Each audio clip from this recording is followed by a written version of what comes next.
Բաքվում Արևմտյան Ադրբեջանի ծրագիրը շարունակում է գործել և ապրում է առաջընթաց։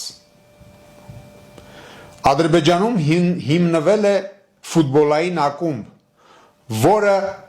կոչվում է Զանգեզուր։ Նիկոլ Փաշինյան, ինչպիսի խաղաղություն եք դուք բերել Հայաստան, ինչպիսի խաղաղություն։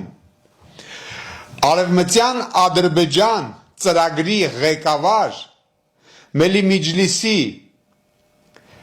պատգամավոր իշխող կուսակցության անդամ այդ ադրբեջանցի քաղաքացին հայտարարել է, որ եռակողմ համաձայնագիրը, չնայած այդ համաձայնագիրը եռակողմ չէ, երկկողմ է,